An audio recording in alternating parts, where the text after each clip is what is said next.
Salut. Alors de la même manière que je vous ai parlé du Scorpion, je voudrais vous parler de Neptune.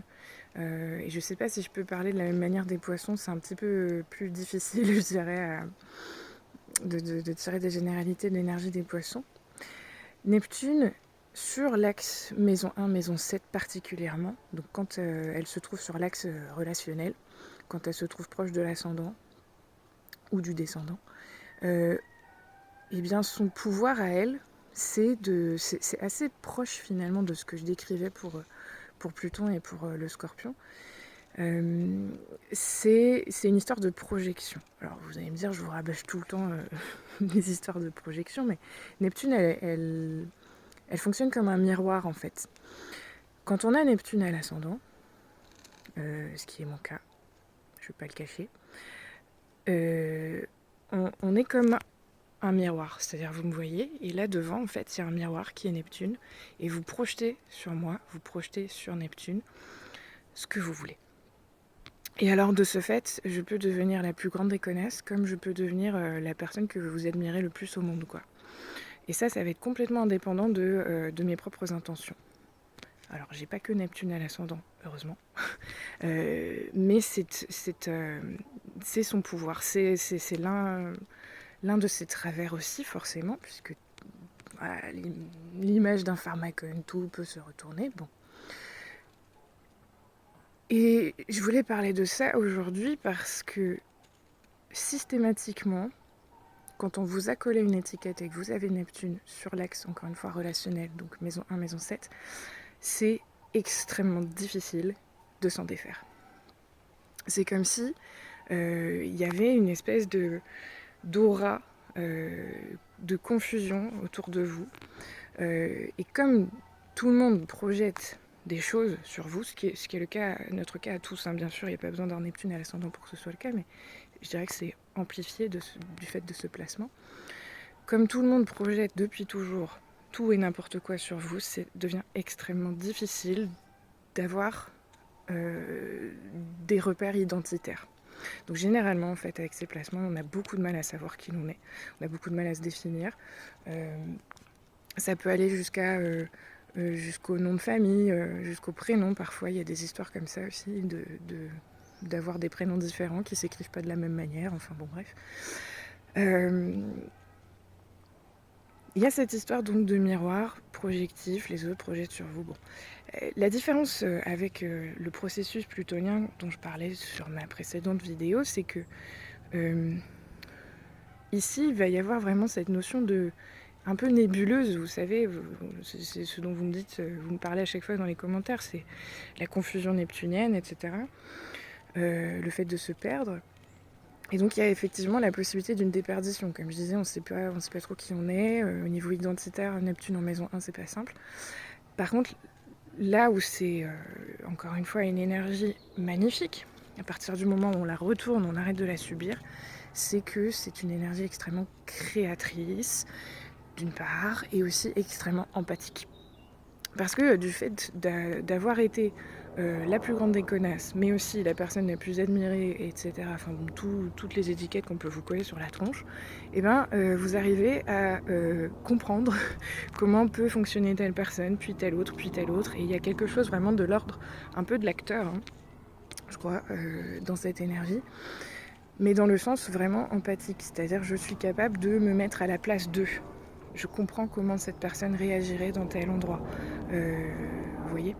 Bon, donc cette Neptune, en fonction d'où elle tombe dans votre thème, elle vient donner cette capacité-là. Elle vient donner cette capacité à se mettre à la place d'eux. Et donc, en fonction, encore une fois, d'où ça tombe dans votre thème, ça peut donner de grandes capacités artistiques, créatrices, comme je disais.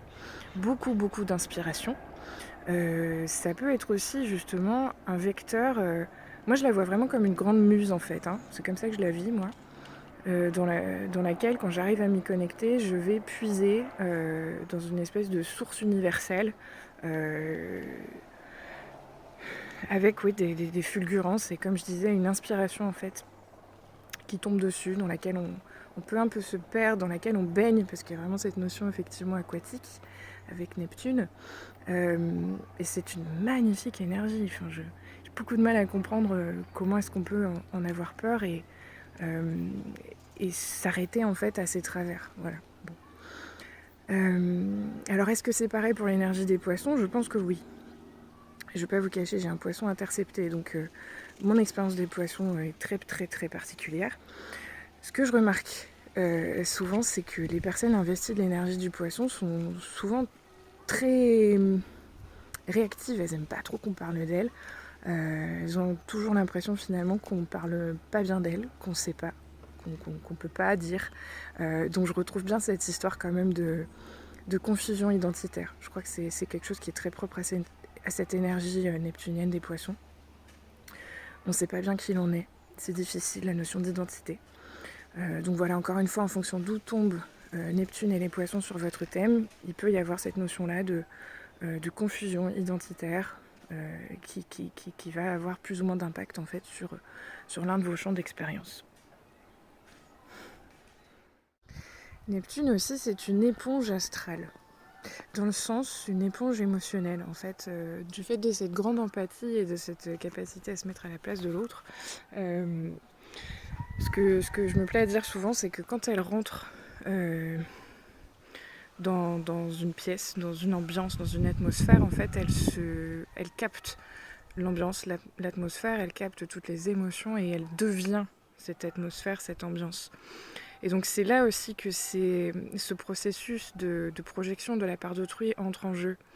Parce que comme les personnes, surtout qui ont, comme je l'ai dit, cette Neptune, ce poisson sur l'axe maison 1, maison 7, l'axe relationnel, comme elles sont investies de ce qui finalement traîne, je dirais, dans l'ambiance, dans l'atmosphère, eh bien, les autres, en fait, vont avoir tendance à les considérer comme étant cette ambiance, cette atmosphère, ou en tout cas ce que cette Neptune, ce poisson, a récupéré, mais qui ne lui appartenait pas. Et donc, quand on a cette énergie, quand on est gêné, je dirais, ou quand on a subi au départ, l'idée, ça va être de vraiment prendre conscience de ça, de cette, j'aime pas trop utiliser ce mot, mais de cette hypersensibilité. J'aime pas utiliser ce mot parce que c'est très à la mode aujourd'hui, tout le monde est hypersensible, mais ceux qui ont cette Neptune, ce trait-là, sauront de quoi je parle. On arrive dans un endroit et c'est plus fort que nous, on devient l'endroit, on devient la personne qui est là, on sait rien d'elle et pourtant tout à coup, paf, comme je disais, hein, comme des acteurs en fait, hein, on change presque complètement de personnalité, notre ressenti est différent. C'est en ça finalement que quand on le subit, c'est très difficile parce qu'encore une fois, il y a cette notion de déperdition et puis les autres viennent projeter sur nous ce qu'ils veulent. On devient tout et n'importe quoi, hein. Comme je vous disais, on passe d'un extrême à un autre. La plus grande connaisse, les personnes les plus admirées. Mais une fois qu'on prend conscience de cet outil, de cette compétence, on peut créer donc à partir d'elle. Ça fait de super acteurs, de super écrivains, etc. Et on peut aussi faire preuve surtout d'empathie, quoi. Comme je disais, c'est ça, c'est que... Mais c'est une empathie qui nous dépasse, qui nous déborde. Encore une fois, je rentre dans une pièce et je me prends l'énergie de la pièce, littéralement.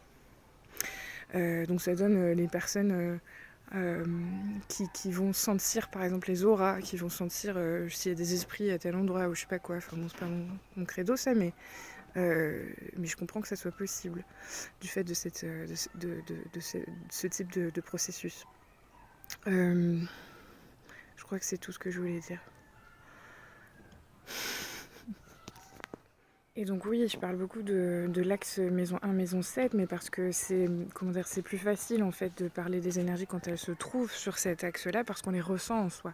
Il y a justement ce côté définitoire, identitaire.